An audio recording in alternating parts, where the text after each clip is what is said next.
Hello, and welcome to AP Table Talk, a podcast where we explore board games and what makes them interesting to us. We are your hosts, Brian. And I'm Dave. And this is our very first episode of AP Table Talk. Brian and I are co-designers, we're cousins, and we're here to talk about board game mechanics. And this is our first episode. Everyone's got to start somewhere. Bri, you want to tell them about what board game mechanic we're going to cover in this first episode? Okay, so for our inaugural episode, we will be covering grid coverage is our first one. And I thought to start it off, just thought about what that mechanic means to me. And basically, I think of it as a mechanic where you're placing pieces, whether they be tokens or polyominoes, or whatever it is, in order to cover up the board. Being your main goal is to cover the board. Mm. And the definition that I was able to pull off of Board Game Geek is grid coverage is a family of mechanisms in which players cover a grid or fill a space using a variety of shapes, like with components such as polyominoes, like you said before, Brian. Mm-hmm. This is sometimes called a quote-unquote Tetris mechanism that challenges players to use shapes efficiently. Games that use a single piece type to construct or enclose areas of control, especially when in competition over common spaces, they utilize a different mechanic called enclosure. So for this episode, we're going to specifically be talking about grid coverage and not enclosure.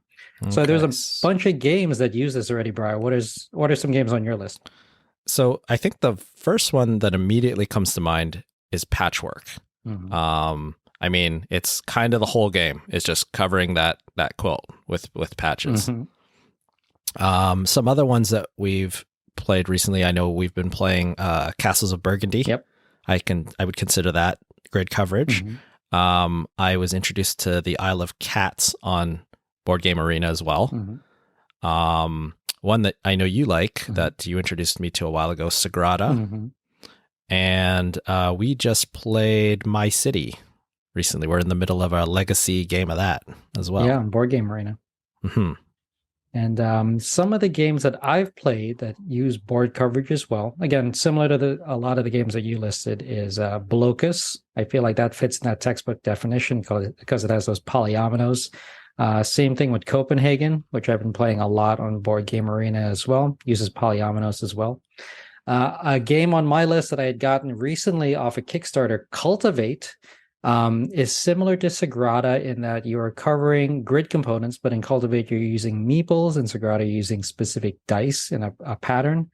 One of my favorite designers, Phil Walker Harding, also designed a game called Silver and Gold. And in that case, it is combines like a flip and write with grid coverage because you're also drawing over different areas of a card on a grid.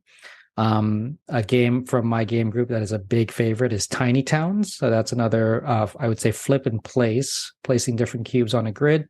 A game I played at this latest PAX Unplugged was called Tribes of the Wind, in which you're covering grid spaces there as well. And another latest Kickstarter addition to my collection is Vivid Memories, where you're actually using diamond-shaped components to cover up the grid. So those are some major examples of grid coverage. Bri, we're going to be talking about likes and dislikes, but we're going to set this up in a specific way. So you want to talk about that? Sure. Yeah. Actually, I think you came up with this idea.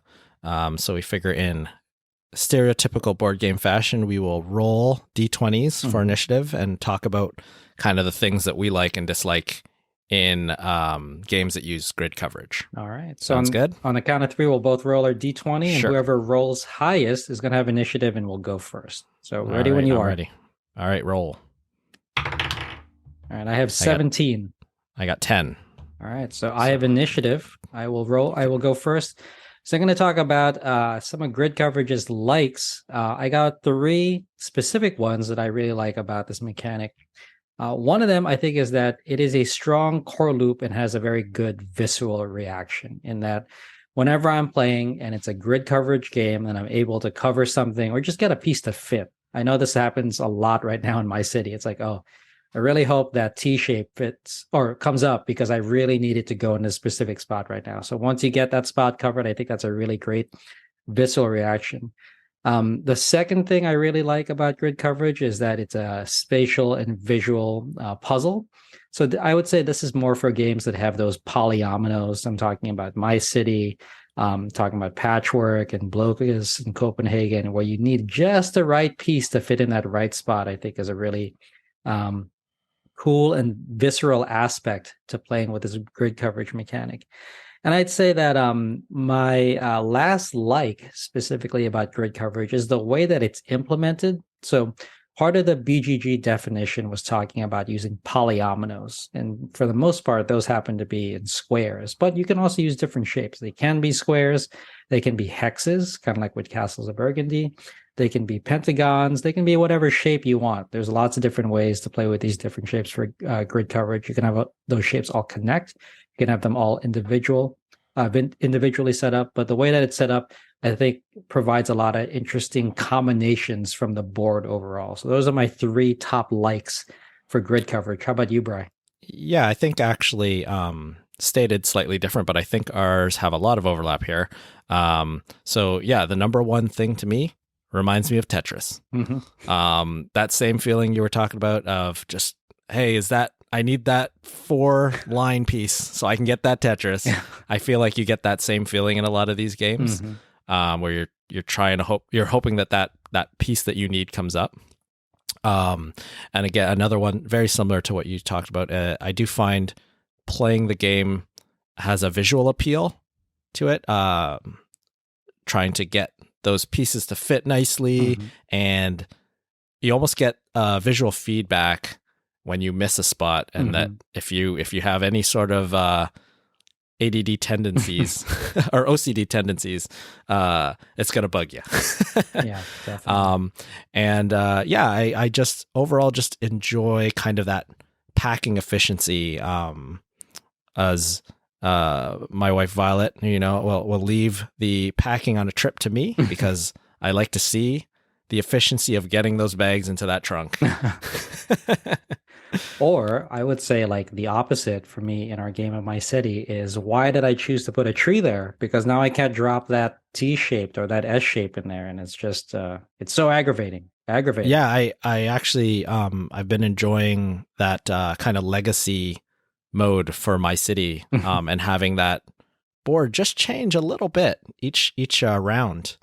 And you kind of live with those consequences, which is interesting. I mean, I know that's true to all the legacy games, but interesting for you kind of know how you play with those same pieces each time, but you kind of but you don't really know how they're going to change up the game for you. So I do find that interesting, sticking new rocks on, new trees on, getting new pieces or whatever into your kind of bundle of pieces that you pull. Exactly. All right, so now we've covered likes. Should we roll for initiative for dislikes? Sure. All right, so I'm ready to roll when you are. Okay, I'm ready. 3, 2, 1, roll. I whiffed. I got a 4. Oh, I got 13. Okay. Bri, you lead. So I really only have one major dislike in terms of board game design, is that for some people and for some games, I find that it can be a little bit too luck dependent. If there's no way to mitigate the randomness of the pieces that come up. A lot of the games that I consider better games will have ways to maybe wipe a market, things like that. But again, depending on the game, that would be one thing that I would say I would dislike from this mechanic in some games. I have 3 of them, but they're not overly big dislikes. I would say number 1 is more of a component dislike than anything else, particularly if you're playing a game where it's a grid coverage, but it's individual uniform components. So they can be jostled off the board really easily. Like you could kind of see this with Patchwork, but if you're building your quilt really well, then it should be a solid piece. However, like with a game like Sagrada, if it didn't have those dual layer boards, you could very easily shuffle those dice off of the correct spots. So that's one of my main dislikes. The second one is that some people, and I'm not one of them, could interpret this mechanic as being simplistic without a lot of meaty decisions. I think that our game of Castles of Burgundy kind of solves that a little bit, in that when you roll those dice, that gives you optimal placement, but getting those workers allows you to mitigate that dice roll a little bit, which I think is okay. So Right. I think that your interpretation of simplistic to meaty decision as an individual player could be valid or not valid, I guess, depending on the game that you're examining. And then my last dislike would be that it could potentially be used as a side mechanic in a game with other main mechanics going on. Again, that's not necessarily a bad thing. There's plenty of modern Euro games available that use a collection of different mechanics, and grid coverage could just be one of them, but isn't, I would say, like the main mechanic of the game. But it is, sometimes could be sidelined, and some people could see that as a more interesting part of the game that is not the actual objective main mechanic of the game. So those are really my three only dislikes so far. Yeah, and I would agree. Those seem rather minor. I mean, overall, I think we both kind of like this mechanic. Mm-hmm. And I mean, it's been there's definitely been different ways it's been implemented, which kind of brings us to our next talking point here, and it's kind of twists and variations of this mechanic as well. Yeah. So I think we got to roll again for initiative to see who's going to go first. So I'm ready when you are. Reach my die here. I am ready. Let's roll. 3, 2, 1, roll. Whiffed again. I got 9. A 2. Oh, okay. Well, you lead. Okay. So one thing that we've mentioned already is variations in the type of grid that you're covering, whether that's the shape of the grid, hexes, squares, triangles, whatever they are, or the shape of the grid or shape of the pieces or types of pieces that cover them, if they're single cell pieces that cover, or polyominoes and whatnot. You want to go ahead and do the next one? Sure. So for me, I think that, like we said before with My City, I think this legacy component is an interesting application of it for to cover, not to cover. Like for me, since we're playing this very first campaign, I don't know where are the best places to put these trees. I just know I have to put them down somewhere. So I think using that as a legacy component going into the future could be an interesting application. Yeah. One twist that I've in a game I've been playing, I just got introduced to My Shelfie, which has kind of an enforced fill order where you have to fill the pieces. You drop the pieces in kind of like Connect 4. So you have to fill them columns in order from bottom to top. So it's kind of like you're forced into the order that you need to put those pieces in. And My Shelfie, that's that meta game, right? About collecting and shelving board games? It's not specifically board games, but you could definitely, it does look like a calyx shelf that you're filling. So I'd say that another twist, and I don't know, this might be pushing the edges of what we define as the mechanic right now, but I played a game called Miyabi by Haba, in which there's grid coverage, but it extends upwards, meaning that you're actually laying components on top of each other. And some of those components have icons, but some of them don't. I think that a lot of the games we talked about at the very beginning were using a component to cover up a icon or some other feature on a specific board, but not necessarily building up from those components. But more games that use that ability would be a welcome addition, I think, to see this mechanic in action. Yeah. Okay. The last one I have here for kind of a variation or a twist is you could be playing or filling your grid on a shared board, or you could each have your individual boards. So, I mean, we've named a lot where you have your individual boards, like my city, for example, we have our own cities to build.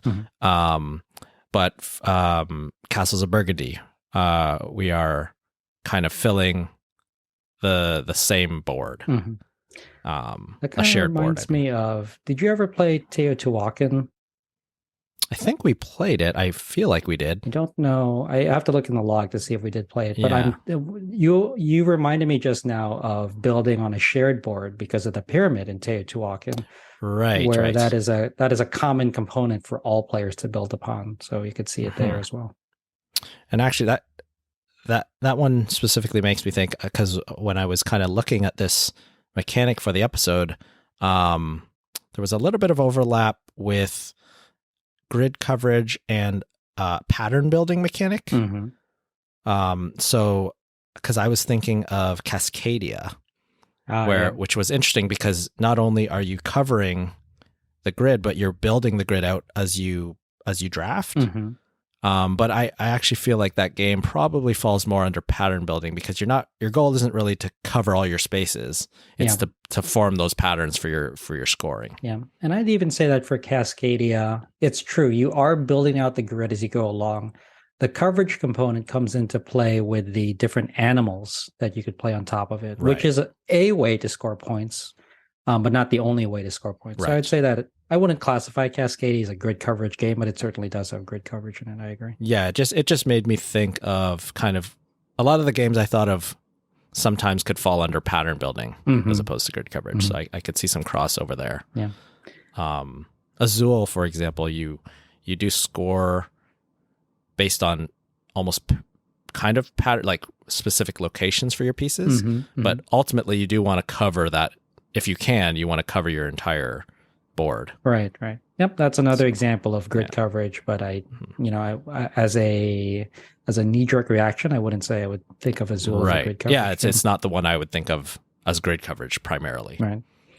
I had two more twists and variations to discuss, and they both have to do with 3D components. One game I just got as a Kickstarter, but I've yet to get on the table, is called Block and Key, where you're actually stacking 3D cubes on top of each other. Not necessarily grid coverage unless you are stacking on top of existing blocks. But again, I think that's pushing the envelope of what we are defining right now as grid coverage. Right. And then another game, which we definitely did play together, in which I definitely got trounced by you, is The Climbers. Do you remember that game? I do remember that game, but I also, I think I did win, but I think we agreed that maybe we didn't understand the rules properly. I just remember it was very tough for me. Like I got into a situation where I just could not advance. And I think you were leading or you had initiative as first player. And because you had that, you could always deny me spots to climb on that tower. I mean, from our experience playing together, that's my MO in games is action denial. So when I saw the rules for that, I was like, okay, well, I can just make it so you can't play, which is why I felt that we must have been doing something wrong because a lot of people did like that game. Yeah. And I feel like if that had a major fault in it like that, then we must have missed something. Yeah, I know. I again, but I don't know with like a 3D element where you're actually building up, if that necessarily is grid coverage. But we did talk about Teotihuacan, and in that pyramid, you are building up, covering specific icons. So I don't know. Maybe we'll see a redefinition. Yeah, there was another game that comes to mind. I forget the name, but you introduced it to me at one of the PAXs. We were playing near closing time, where you're trying to have your pieces on the top. You're building in a small cube. I think it was red and black pieces. Oh, it was Convert. That was the game. Convert. That's the one. Yeah. Which is kind of the same idea. You're building up, and you're trying to cover up the other pieces to have kind of more of your color showing. Right. And I think that that speaks directly to you, Brock, because I think I remember reading the designer's notes about that game and how they actually worked at either UPS or FedEx, and that was their thing. They like to pack the truck and to get as much space used up as possible. So that is definitely a optimization puzzle if I saw one before. I agree. So evolution of the... Sorry, did you have any more for twists and variations? That's all I had for twists and variations and evolution. Oh, okay. So I do have just some talking points here for kind of the evolution. So since I've got some notes here, maybe I'll form it as a question here. What can you think of as the earliest game that you can think of with this the grid coverage mechanic? And this may be up for debate, so we can see what you think. So this is the earliest game that had that mechanic, or earliest board game? Oh, I would say that you think has that mechanic. Gee, I don't know. I'd be hard pressed to. I mean, like now that I'm thinking about classic games, I guess Scrabble is a grid coverage game. I would even say it's an area control game that you play with letters. Yeah. I'd say it falls closer to an area control. So the first one that my knee-jerk reaction was actually Blokus, which you mentioned in your major examples.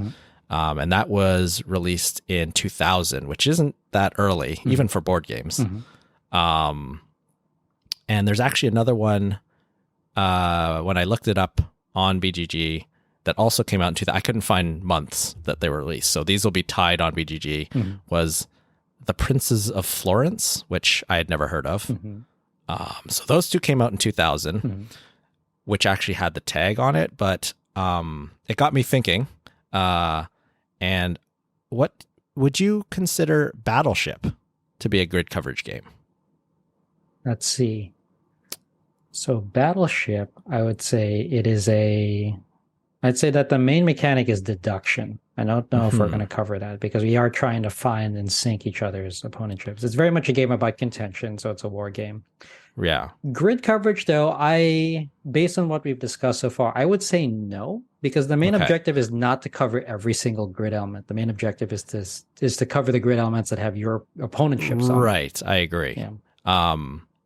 But it did make me think, because I mean, you get into that classic situation where you just start doing every second space until then you find out that all my ships are on the edges. So I mean, that would have been 1931, which was earlier than I thought, because I always think of that copy in the 60s with the kind of the meme cover with the son and the father playing Battleship, and the wife in the background in the kitchen washing dishes. Yep. So yeah, very 60s cover there. Not a board game, but Tetris was 1984, which does bring a lot of grid coverage. How about Othello? I kind of thought of that one as grid coverage. Othello, let's see. You kind of have to remind me of some of the mechanics of Othello. Can you? So Othello, you can never remove pieces. Okay. All you're doing is you're always placing a new piece and then flipping any enclosed pieces to your color. I see. But so you're always continuing, and the game ends when the board is full. Yeah, then I would. And then you score based on the number of pieces in your color. Yeah. Okay. Now, obviously, it's also area control. But because you are kind of filling up the board, again, the goal is not to fill up the board. If that's the key part of the definition we're holding to, then I guess it's not grid coverage, but I do think that it definitely is in the family. Yeah, I would say so. I guess if it's Othello we're considering, then you would also have to consider Go grid coverage. So yeah, that was the next step was Go, because Othello is 1883, and then Go is, I mean, I don't BC know, what, sometime 2000 BC or something like that. Yeah. But again, I almost feel like Go is more area control. Yeah. But even though they're very similar, it just strikes me more as area control. But that could just be my own bias there. I mean, I don't think it's wrong. I think you could say that grid coverage is a way for you to get area control, right? That is one of the main mechanics that you're using to cover. And again, I guess it really goes on how you're defining, how specific you're defining it. Right. And then more of an out-of-the-box example that I was thinking of, going back to our promo discussion about our first time kind of getting into board games, do you consider Risk to be an area grid coverage? I would say, I feel like in order for it to be grid coverage, it has to be some regular repeating pattern. And for Risk, we don't have that. So I would say no. Yeah. You're covering the board, but it's that. And I think that's probably what makes it feel like it leans more towards area control over grid coverage. But conceptually, if you took all those places and turned them into squares, you could see it as interpretative Risk. Yes. Then you lived in Square World. Yeah, I guess in where all your lands were squares. Oh, it's like Risk just got transported to Minecraft World and everything's in block form. There you go. Yeah. Or those procedural computer algorithms, the life things where each color represents a different type of life form and you just watch it evolve. Yeah. So yeah, I guess if we were to interpret it that way, you could see Risk being a grid coverage game if it was reinterpreted as a grid. Yeah. Yeah, I think everything except for the fact that there's no grid does lead toward grid coverage, because your goal is to take over everything, right? So yeah, that's what I had for kind of evolution examples. Okay, well, I think that wraps up our grid coverage episode of APU Table Talk. Also our first episode. If you'd like to hear more content like this, please be sure to subscribe. You can also check out more of our content, projects, and other information about us at universityxp.com. Yeah, thanks for joining us. We'd also love it if you took some time to rate this show. So we live to lift others with learning, so if you have found this episode useful, consider sharing it with someone who could also benefit. Until next time, game on.